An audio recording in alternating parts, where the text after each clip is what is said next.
This was going to be the first episode of my podcast, Wonder and Why. And I guess for a little background on what I wanted the podcast to be is just exploring science through having conversations with science educators like you Mhm, or researchers and just science enthusiasts in general. mhm. And I really wanted to speak with you for my first episode because I can trace the beginning of my own love for science back to when I was in your class. So That's I thought it was kind of like a full circle moment. that's exciting to hear that, and very satisfying to me to know that I have affected someone in some way or infected them with science. Yeah, I know probably a lot of your students feel the same way too. Like, I'm still friends with people from your class, and a lot of us are wanting to explore STEM now, which is super Good. cool. I remember that was a good class. I had a lot of interesting kids that were interested in learning. That was, you know, Yeah. exciting for me. I still remember when we were all like presenting our science fair projects in class. And then how did it come that you did that research report about the clusters? I did read through it. I needed to look up quite a few words, and it looked like you were delving into statistics more so and getting yourself familiar with that. So that was amazing. Thank you so much. That was kind of, I was doing my own research on galaxies, and that led me to star clusters within galaxies. And I Hmm. read that paper by Dr. Brown, who I then reached out Hmm. to kind of get the project together. I had a couple questions about like Hmm. how to find this data and what to do with it. As I've been in high school, I started to realize how interconnected and interdisciplinary everything is now. So, Yes. using that project, I used code, which I have taken a couple computer science classes in high school Hmm. that were really helpful, and statistics and math classes, which I've gotten into more advanced math classes in high school. So, it was kind of like everything was coming together. Right. I know the math equations. I had to look up a couple of those Greek symbols. Woo. Good. Yeah, that's pretty exciting that you're doing that. I listened to a podcast the other day and I'd never thought about this. We live on the outer branch of the Milky Way galaxy. Can you imagine what the sky would be like if we were in the center of the galaxy? It would be, I never thought about that. It would be so bright that it would be like daylight during the day because there were so many stars in the sky, is what this podcaster had mentioned. Never thought about it. It was exciting, and it made me think of the fact that the Earth is in that Goldilocks zone. Well, we're also in a Goldilocks zone in our Milky Way because we're right at that right place that we're not overwhelmed by all the excitement of the center of the galaxy. So interesting. Yeah, it's crazy to think about that. Yeah, I guess we can just jump into our first question if that's okay with you. that's good.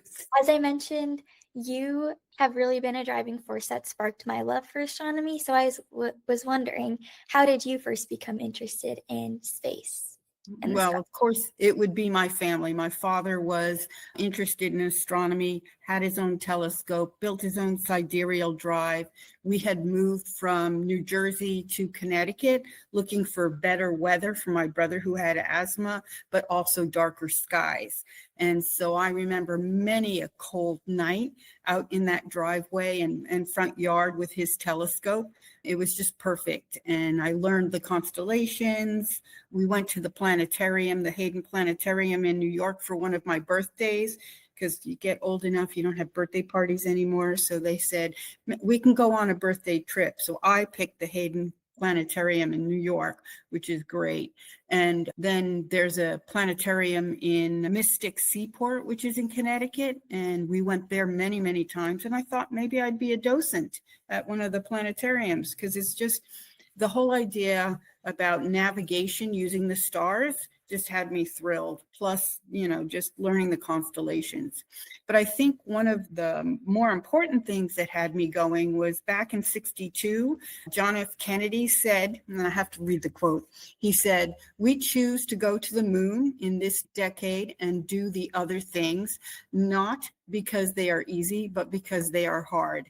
And once I had heard that, and I'm sure with help from my parents, encouraging me, I decided I was going to be the first woman to walk on the moon.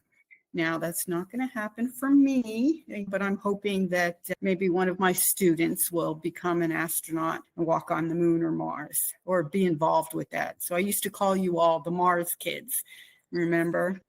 And then my dad would get like telescope kits and we'd build telescopes together. And I had a teacher like you did, okay, in junior high, Mr. Peterson. And I just remember he made science exciting. He did many experiments with us. I mean, we dissected, sheep eyes and all that kind of stuff. And we investigated pond water. And he had me really excited about science. And he let me form my own science club that we would meet at lunchtime so we wouldn't have to eat in the cafeteria. We could go to his room and we had a group of kids that we would talk about science and do that.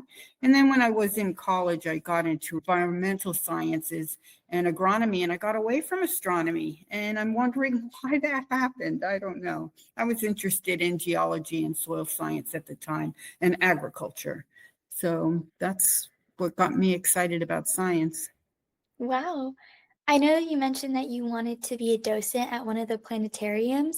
Mm-hmm. So when do you think that your career aspirations changed? Was that like in college as you got into environmental sciences? Yes, pretty much so. But that desire is still there because I have done outreach with the Ventura County Astronomical Society, and that's like being a docent because you take the kids out in the schoolyard as we may have done when you were there, or meet at other schools, and I would just show the kids the sky and talk about it. And it's the same kind of spiel that you give at a planetarium.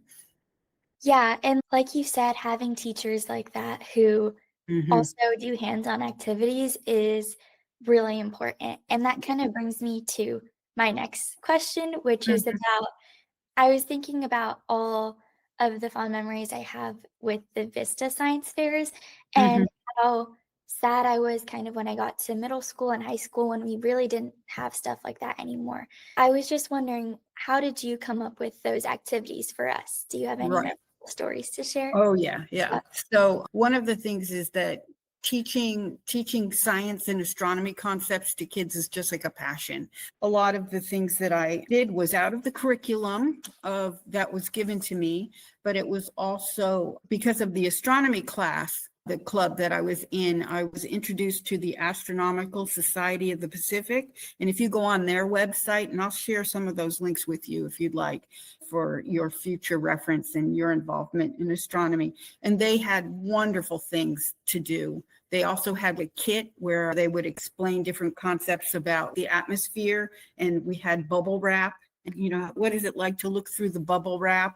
And that's like looking through the atmosphere. So that's why we put telescopes in space, like the Hubble and the Webb, like that. I made sundials with you guys on paper plates, and we looked at the different directions, the time and seasons with that. I think if you might remember, did we have a solar eclipse while you were in class? Yeah. Remember, we all went out to the blacktop. Right. And we were using the mirrors to reflect the sun image onto the building. And we had the little 3x5 cards with pinholes in them so that you don't get blinded by the sun because, it could blind you. So anytime there was an astronomical event, I had to make sure that everybody was paying attention to it. I did a lot of outreach with my telescope, either at school or with the club. And I also was part of the TIE program, which is Telescopes in Education. So that was pretty exciting. I worked with students all over the world. So I would drive to Mount Wilson and go to the 24-inch telescope, and I would open everything up and turn on everything. And the telescope had a CCD camera in it, and then it was dial-up internet at that time because it was like 2006. when I was doing this, and people like students from Japan, because Japan is at daylight class time when I was in the dark here in Southern California. So they could look at night sky during the daytime in Japan. And so they'd have a sky plan that they were going to look, at different objects. And then I would help slew the telescope. So they would be able to control a telescope, but then I had to open the doors and make sure the dome was in the right place so they could actually see. And then they would take images and then process them. And that was exciting for me to work with them. So, lots of things from the web, and then just taking the curriculum and making it my own to reach your needs, the students' needs. So what do you remember? Oh, there was one more. Did I do with you the volleyball pole as a gnomon on the sundial? Yes. So that was fun for me because every day we'd go out there and you'd be standing at the line and we could watch the shadow and it would move. It's 12 o'clock. I'm picking them up. It's 12 o'clock. It's always 12 o'clock. But that shadow kept moving. And I think we used chalk to mark it and to see the changes over the season. You recalling like all of these is making me remember back to Vista. I remember going out to the blacktop, and then we had our tetherball poles, which we used for the shadow experiment. And it's really just bringing me back. But I thought it was so incredible how you tied all these concepts to things that we had going on in school normally. But, not everyone was as lucky to have a teacher like you who would take the time to develop lesson plans about space off of that. So it's incredible. And I know that we revisited all those concepts in science classes in middle school and high school. And I think it's super important to start young and have those concepts and then build upon it. Yeah, good. I'm glad it helped you. So looking back, what do you think is the most important thing about sparking curiosity in students? I think it's awareness and truth is what I came up with as two important things. One is be aware of your surroundings. I mean, I was raised in Girl Scouts and my father's love for science, and I was always looking for why. Why is this happening? How can I be safe in this situation? What's going to happen next? How can I solve this problem? So that awareness of what's going on around you, I think, comes from the scientific method. So I think it's important for students to be trained in that so that they know how to question things and how to research things and how to know what the truth is. So from the awareness comes truth. And we've just been through a very difficult time for science these last few years, 4 or 5 years, where I was questioning what I know. And I'm thinking, no, it can't be that. And even if it is, and I'm specifically talking about climate change, if those are the things that are scaring us, well, man, we'll innovate. We'll figure it out, if that's a problem. And when you look at what energy use in the United States is compared to some of these other places, the pollution that they have, well, we don't have that pollution because we've already problem solved that. So with following the scientific method and innovation, we can combat a lot. Look how many things we've already conquered or improved human beings' lives with. It started with the wheel and then, a clock. Once we discovered time and a timekeeping piece, sailors were able to navigate away from the coastline. What did Christopher Columbus have? He had a clock. And with that, he could use longitude and latitude. He found a whole new continent. What did Fleming do? He accidentally found penicillin, and now we have antibiotics. DNA, understanding what DNA is, we understand genetics, and we can understand how things are inherited. We've developed fiber optics, all sorts of things. MRI and CAT scans came from NASA's development. I could go on. It's just too exciting, We have a question, we do research, we do an experiment, we come up with an idea, then we put it out in the public and we debate it. From that, we have to keep that open mind of curiosity. And that's how hypothesis can get developed into theory and something that we all accept. So we have to follow that format, I think, is important, So awareness of what's going on in the world and truth, most important for students, and keep asking why. I love that. The next one is about space exploration. As you mentioned that you were growing up when we did have our first man on the moon. So why do you think kids should care about space exploration, and what excites you about the future of it? Right. Just the idea that we've explored the continents. So space, I don't know, what was the Star Trek mentioned? The final frontier is space, although some people will argue it's the ocean because there's a lot to discover in the ocean. So I don't want to dispel that, but I like looking up. So it is a frontier of going to the moon and then to Mars. The whole idea about space exploration and space technologies has a way of spurring our economy. It improves our economic growth, and it also improves our international collaboration. And I'll explain that. But there's so many important improvements and advantages that have made our lives better. And I've already talked about some of the things that have happened in science before, but the things that came out of space exploration and space technologies are like GPS, satellite communication, medical innovations like the MRI and the CAT scan came out of NASA.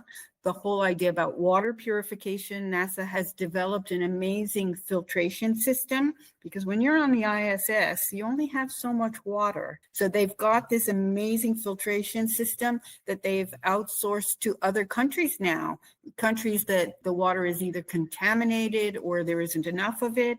And those technologies have helped human beings across the globe. Economic growth wise, NASA and space exploration creates jobs. There was a space program that went and gathered comet dust. They flew the spacecraft through the tail of a comet and they brought that stuff back to Earth. And then they could see what comet dust is made of.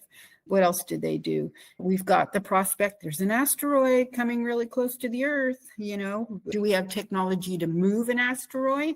Do we have technology to mine asteroids? We have a limited amount of resources on the Earth. Will we have to go to the moon or to Mars or to an asteroid to mine some of these rare earth minerals that supply our energy and our technology needs?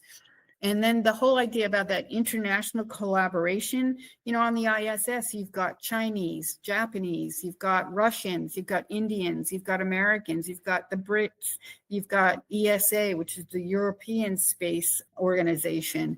So when we go to space, we collaborate. We're not fighting. There's peace. So that's another important thing. And then what fascinated me was in my studies from NASA and the classes that I took, they kept talking about teaching kids about microgravity. Microgravity happens in that place where we're at where the ISS is. There's a little bit of gravity, but it's not complete weightlessness, and in that environment, you can create high purity semiconductors. You can enhance protein crystallization. It works out better. And we use that for storing and delivering medications in our bodies. There's a production of those optical fibers for communication that were developed up in microgravity, production of alloys and synthetic crystals, which help with optics and electronic products again. In summary, the microgravity innovations may just revolutionize our technologies and our industry. And I was thinking, we're in a market economy that is trying to bring industry back to the United States. Can you imagine a factory in low Earth orbit making semiconductors? Because it's more efficient up there. Who's going to work on that? We need STEM students to step up and engineer this and maybe work in space. So yeah, it's exciting. That's an incredible idea. I remember in one of my English classes, we had a debate where we didn't get to choose which side we were on, but we debated space exploration and its merits. And I wish that my class could have heard from you. But now that we're doing this podcast, I hope that they will. I hope they will. Yeah. So, I mean, NASA they have to justify their budget. And anytime I have a chance to speak up, I try to, because we get so much from NASA and from JPL. We don't realize. Yeah. So, And I love how findings that we get from space exploration we can bring back to Earth as well. exactly. Great. My last question that I had for you is, what is your advice for students on staying curious and following our passions? Yeah, this one is important because I think students need to be aware that they have to keep asking questions and they have to make sure that they keep looking up. All right. And to think that we can get to the stars and beyond is good. There's no limitations put upon you when you can look past the problem. Okay. The sky's the limit is what I always say. I also wanted people to know that life can get boring and you can get addicted to instantaneous gratification. So try to delay your gratification, because that way you can work and get through something hard. You can persevere. You get a bunch of no's before you get the yes. You get so many more no's before the yes. So I really think that perseverance and having that grit that we talked about at Vista, is important for success. And then learn the hard sciences. Learn, because like chemistry happens in your kitchen every day when you cook. You add a little heat to a liquid egg and all of a sudden you've got scrambled eggs. It's things like that. So chemistry is with us everywhere. So you want to be able to understand the world and take care of yourself and help other people. What do we say? We say, turn around and help the person behind you and bring them up. So we have to have that kind of attitude. I think this is an exciting time for us because there are so many things that we can further innovate to help people, the products, the whole energy crisis, the idea about new nuclear or expanding renewable resources like solar. Should solar just be on rooftops, or should we put them in an environment that we've covered the desert for them with solar panels? Is that really the best idea? So it's time to reevaluate those things. How could you be bored? There's so much to do. Yeah. Well, thank you for that. I know personally, like, there's so much changing with jobs, like getting jobs, college, and all of that. But I feel like science is a constant. Even as, humans have oscillated between different opinions, different social norms, it's always been there and it'll be there I forever. agree with So, you. I agree with you. It is a constant. Yes. Yes. And, like I said before, it's with the innovation that we improve the human condition, and that comes out of science and technology. So, oh, yeah. And I forgot about AI. What are we doing with AI? I mean, oh, yeah, that's something that's definitely gonna change how jobs and careers look in the future. But right. But it's a good thing because we can eliminate the boring things AI can take over that will leave us to be able to be more creative and innovative in other areas. So, yeah, it's definitely important to be open to new things like this because, like, in the past, when, Galileo said that we were revolving mhm, around the sun, people mhm, didn't accept it. But, it kind of makes you wonder, like, what if they did? Would we be somewhere different now? right, Yeah, right. but I Mhm, think eventually, like, people did accept him, so mhm. Change is hard. I think that's part of it. And the other phrase I like to say is the only constant is change. So we've got to roll with it. And that's why I think that living in the idea of utilizing the scientific method is important. And if we train children and students and adults to live like that, they'll question things and then figure things out and become problem solvers. I think they call that critical thinking. So yeah. yeah, that's something that AI can't replace for sure. Mhm. Yeah. So we're kind of like at the end, but I wanted to remind you that you gave me these. Do you remember these? Oh my They're gosh. postcards, and I pulled out the astronomer ones. And I know you're doing interviews, but maybe in the future we could team up and do little experiments or some kind of biography where you highlight a woman of science. So I'll share back with you these. Of I'll course. take some Yeah, pictures of them I and remember that. yeah. Those came from a book that I read about women when Mhm. I got that book when I was in your class, obviously, so it Uh-huh. was a while ago, but it was super inspirational, and again, it went over more of the history of Mhm. Yeah. discoveries that we don't always get to see in class. Right. And what I like about these cards is there are little sayings. So it's quotes from the person that they're highlighting. So here's an astronomer, poet, and mathematician. Her name is Wang Zahani. And she said, "It's made to believe women are the same as men. Are you not convinced, daughters? Can you also be heroic?" Each of them had a little inspirational saying underneath. So I'll share those back with you. Okay. If Unless you can find your book. if you would ever want to do anything with those in the future, I would love to help you out with, like, Mhm. technology or whatever, so, yeah, I would love to do that. The other thing is I have like 50 science experiments in little card sets similar to this. And I was thinking that it'd be neat to do a little podcast where you tell them the ingredients, the material list, you tell them what the question is, and then you kind of walk them through it. And then you can meet back and then go through the experiment again. Little things like, the raisins in putting them in soda. And that what they do is they go up and down, and then density experiments and just experiencing those concepts with the students or in a YouTube podcast like this. So let's keep talking. Okay. Yes, we should, and please send over those links that you mentioned about, I will. yeah. I will. I will. Well, this has been a pleasure. And it really is salve to my heart that I have affected someone and that maybe between the two of us, we can touch a few more lives. That's exciting. All right. So we should end with keep looking up. I think so. And I will send you an email with these links. Okay. Please do, I'm looking forward to hearing from you, and Thank you, Michelle. And greetings to your parents. Okay. All thank you right. so much. All right. Bye-bye. Bye.